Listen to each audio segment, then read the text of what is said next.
I want to talk more about the sad story of the Brooklyn Nets.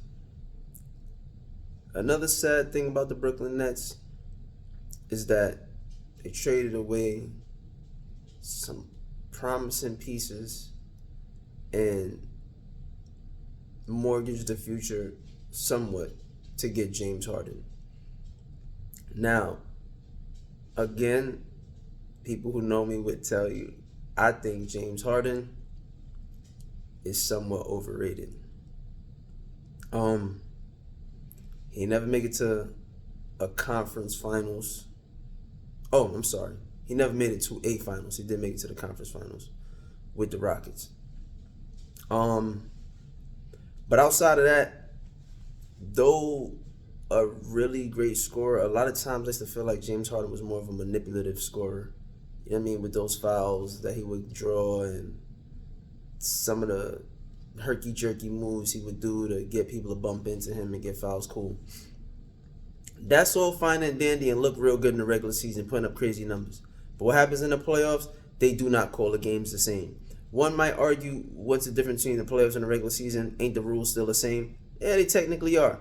But for whatever reason, they don't call the games the same in the playoffs as they do in the regular season. That's something I think all NBA players know, and you gotta adjust to the way they're gonna call the games in the playoffs.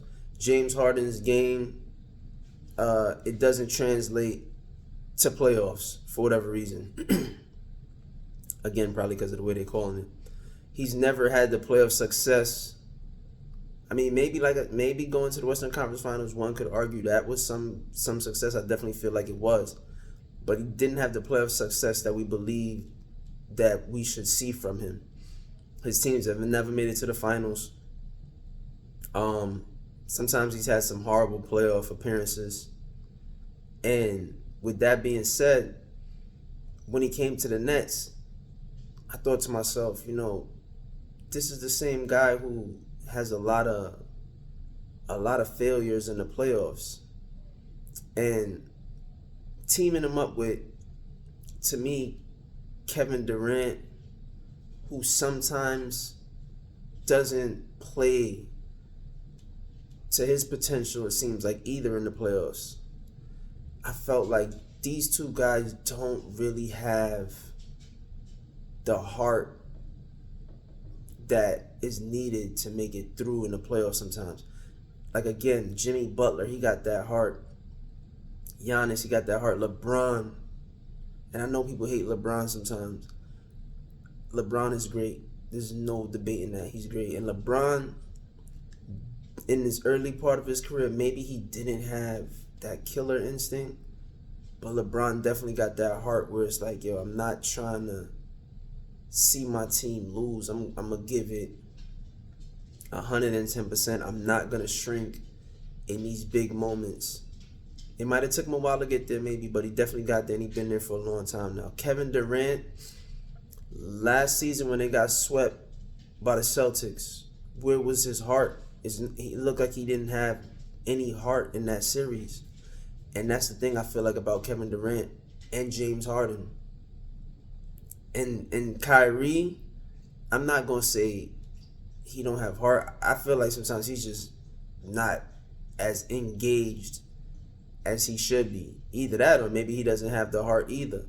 I feel like when you put together a team of guys who, what people like to say is that dog in them, neither of the three to me really have that dog in them. I mean, sometimes it does come out in KD, but the other two, I don't really know. They skilled, but that dog, I don't think they got it. And so when I seen that Brooklyn had got Harden, as much as I wanted, as much as I felt like it was a bad trade, I really wanted it to work. You know what I mean? Because James Harden is still a Hall of Fame talent, great scorer, and I feel like with the big three that the Nets had, they should have been able to stay together and win at least one championship. But clearly that wasn't the case. I also feel like, I don't know, maybe it's a media creation, maybe it's true, but I do feel like Kyrie had something to do with James Harden leaving. And I also feel like, which I said before, I feel like the Nets should have actually traded Kyrie before they traded James Harden. I definitely feel like, because we all seen it. If you was a Brooklyn fan, or if you watched some of the press conferences, James Harden definitely wanted Kyrie to get the vaccine. And I don't really feel like anybody should be forced to take vaccines, even though I'm also not anti-vax. But I don't feel like people should have been forced to take a vaccine if they didn't want to. That's kind of Kyrie's prerogative. If he didn't want to take the vaccine, that's cool. But it definitely seemed to have an impact on James Harden. They also say some of the little locker room things with Kyrie and James Harden too. I don't know how true that is, but I kind of feel like some of it is because James Harden just definitely wanted to get out of there. I feel like also probably because of Steve Nash, who was a horrible coach. So that also might have something to do with it. Not going to totally say it was only Kyrie, but I definitely think that Kyrie and Nash was the main reasons that James Harden wanted out of Brooklyn. And look what Brooklyn got back in return for James Harden. Though I don't feel like James Harden is as highly rated as I do feel like he's overrated. I do also feel like he's well better than Ben Simmons at this moment. I do feel like Seth Curry was a cool pickup at the time. They also got Andre Drummond, and I believe they got a first-round pick. Who knows what that first-round pick will be coming? I'm not exactly sure offhand what year it's for. But I definitely feel like this is part of the sadness of what happened, because in having to get rid of James Harden because he wanted out, said he wouldn't resign, we ended up with a player who's just not doing much at the moment. I don't know why they traded for Ben Simmons when they could have probably got Tobias Harris or somebody else in the deal. But they chose to take on a player who they did not know what they was going to get, especially in the condition that he was in. Ended up needing back surgery. Didn't play the first year when he got here at all. And now he's looking like a total shell of himself. So that promising piece, I guess, that we had in James Harden, and then the pieces that we gave up to even get James Harden, to end up with Ben Simmons playing the way he is currently, is definitely kind of sad to see that that's what that boiled down to, and that's what you ended up with. Maybe Ben can turn it around.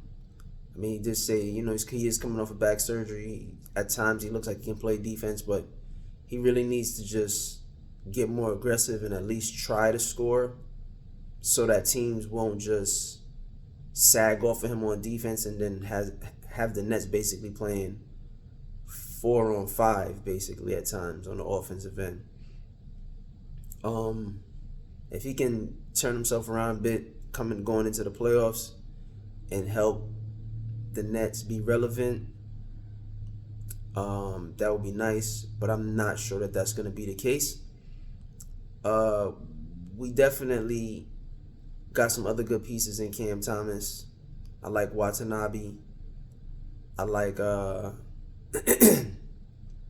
like Dinwiddie, and I like Sumner.